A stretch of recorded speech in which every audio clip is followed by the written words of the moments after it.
Welcome, adventurers. Today on Rebel Then King, we are continuing to talk about combat and tactics after my introductory video. Now, that one was definitely meant to kind of go over the basics of combat and the basics of what you should do, and I knew that I wanted to dive into more detail, but didn't really know how to organize that detail. So thank you to Riley McLaren, who left a comment on the last video saying the first round is the most important, with a few other details, and I thought, aha, that's it.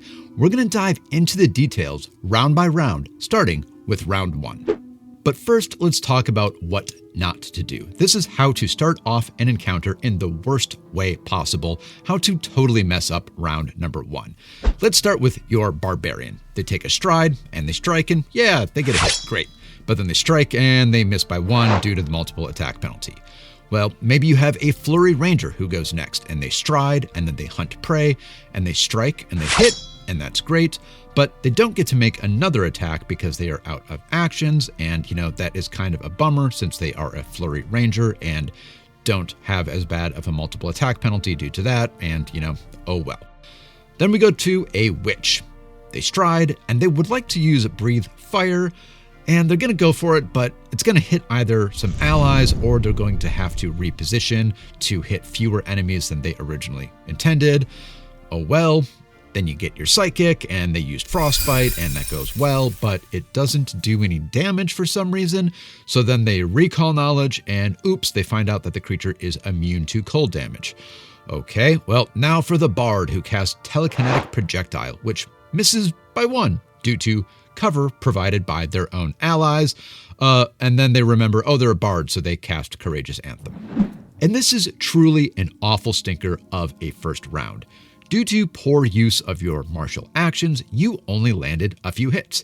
Due to poor positioning, well, you did as much damage to your allies as you did the enemies with your area of effect. Due to poor timing of recall knowledge, you did no damage with one of your cantrips. And finally, due to poor turn order, a late buff, bad positioning as well, you missed on multiple strikes that would have hit. Remember, I specified all those times that you missed by one? Yeah, Courageous Anthem would have helped out there. Yikes, this is a truly awful first round. So what do you want to do instead? Well, the first round is all about getting organized and making the biggest impact possible while leaving yourself in a good position for the second round that is to come. In order to achieve this, I have listed out 9 items that you want to do in priority order. And the first priority that you want to take care of is knowledge. You need to know what is happening because what you find out might drastically alter the rest of the turn. This could be recall knowledge, of course. It could be seek. Maybe you need to detect something that's not there or that you don't know is there. And then it could also be talking to an NPC or interacting with another character in some way so that you figure out what is going on and take the rest of these actions appropriately. I think the next thing you should do, number 2, is buff. And yes, I'm calling out buffing and debuffing as separate priority items. Let me ask you this. Does anybody need to touch the dice when you use Courageous Anthem? I mean, yes, if it's with Lingering Composition, I know. But what about with Bless or Runic Weapon? No. These things just work. They are automatic, and that's why I think buffs are a little bit more important than debuffs, and that is why I am placing them first. Level up your party before you dive in. But don't worry, I like debuffs a lot, and that's why I'm putting them at number 3. In fact, I kind of prefer debuffs, even though the logical side of me knows that buffing is probably better. So do your debuffs if you can. Demoralize, cast a spell that could leave someone clumsy or enfeebled or something like that. Do your worst to soften up the enemies before you start doing damage. The 4th priority that I have is area of effect damage. Why do I think this is so important in the first round? Well, area of effect has the potential, typically, to do the most damage in a round that anybody in your party can achieve. The problem is finding the right time, the right positioning really to do it.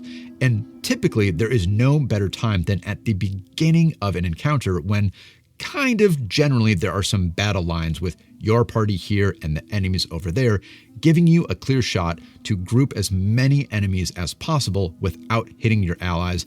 That is why area of effect is that position number 4. At number 5, I have big ticket items, and this was called out in the comments in my previous video. So again, thank you to everyone for commenting. And of course, if you have any thoughts on this one, comment as you're watching through. It's going to go into my next video for the round 2 of combat. But anyway, big ticket items. This could be spells from your highest spell slots, or from any spell slots really. This could be consumables, one-time use items. This could be once per day abilities, or maybe once per week or once per month abilities. The thing is, if you're using a big item that can roll a lot of dice and do a lot of damage, you don't want to end up doing 50 or 60 points of damage to a creature that has only 6 hit points left at the end of an encounter. You want to get that in first so that you only need to strike that creature maybe 1 or 2 more times. Get those big ticket items in early where they will have the most impact. And number 6 is something that doesn't always have the biggest impact, but is better the longer it lasts: persistent damage. This should be pretty obvious, but if you apply persistent damage early and then it has multiple rounds, well, that is going to be multiple rounds of damage stacking up, all from that initial persistent damage that you dealt, with no other actions, no other activities from you.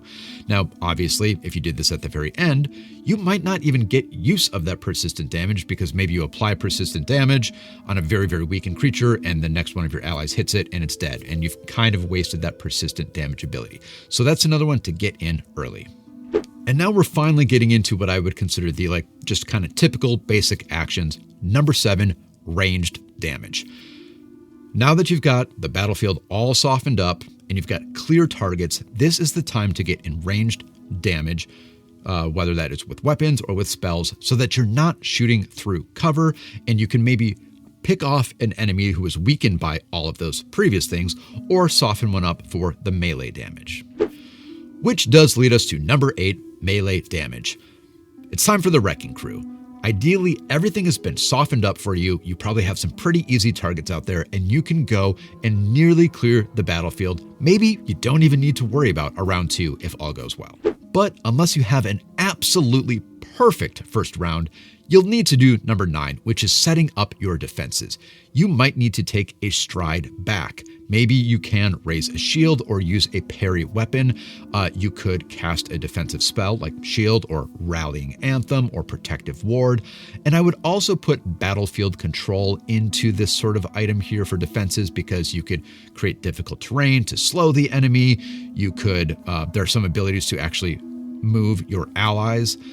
You could cast a wall or something like that. That certainly would do it. Just make sure you don't set up the enemies for a really good round after your really good round. So to recap all of the things that you should do in priority order, and then we'll take a look at some examples. Number 1, gain knowledge. 2, buff. 3, debuff. 4, area of effect. 5, big ticket items. 6, persistent damage. 7, ranged damage. 8, melee damage, and finally, number 9, defenses. So let's talk about an absolutely perfect turn and see an example of what that might look like.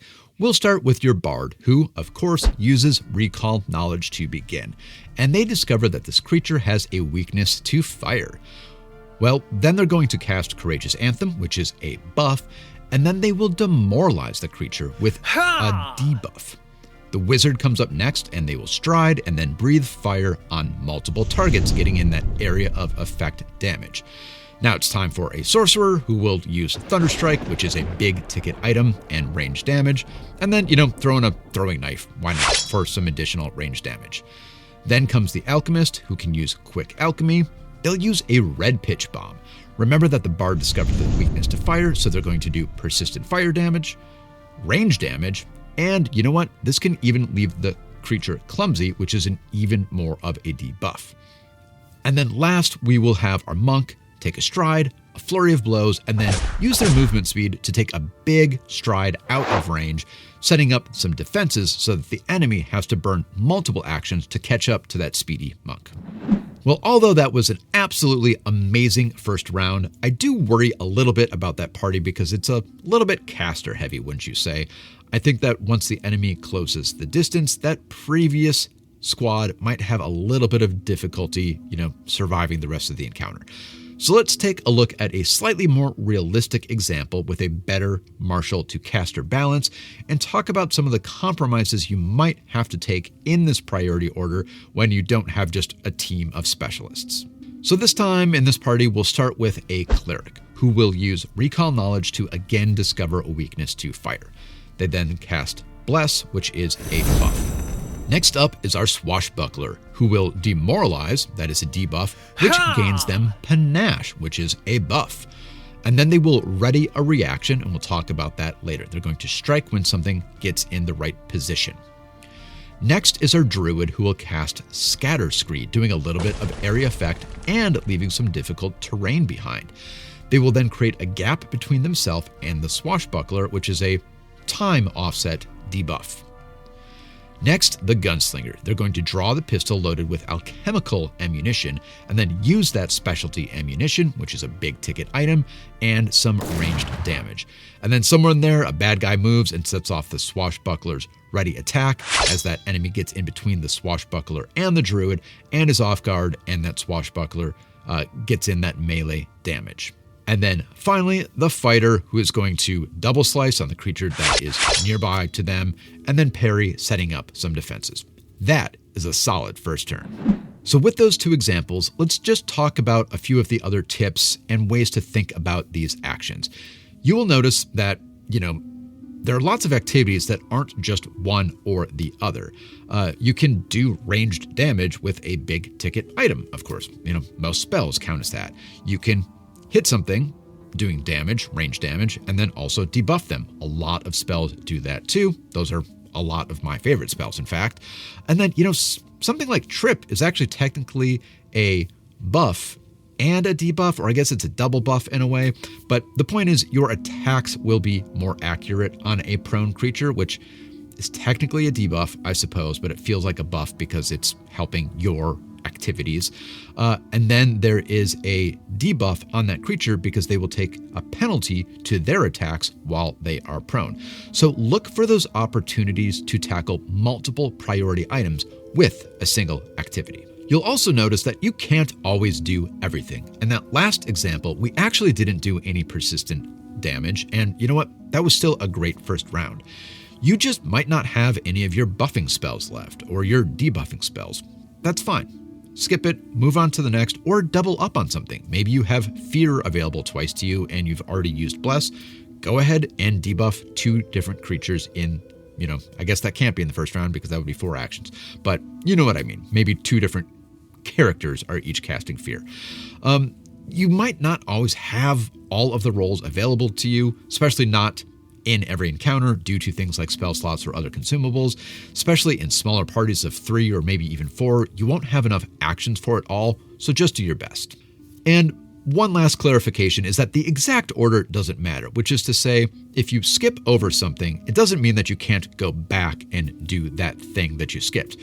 If one character debuffs, you don't say, oh, well, we've passed buff, it's time to move down the rest of the list. No, you can still go back and, maybe you're the third person to go and you are the bard. Still buff. I'm not saying that you should move on to the next priority items always. It's just in the ideal, perfect circumstances, that is the order in which you would go. But if you do manage to do all 9 of these items in this order, I honestly don't know how you could lose the encounter. I mean, I do. You could roll poorly for the rest of it while the GM is rolling rocks. Again, big thanks to the commenters on my video, because comments on my previous video were what gave me the idea for this and the subsequent videos. So let me know if there's anything you think I missed in round 1 that is vital to setting yourself up for a successful fight. Until then, remember, it always feels amazing to have a great start to an encounter. But there's almost always more work to do, which is what the next video in this series is going to cover.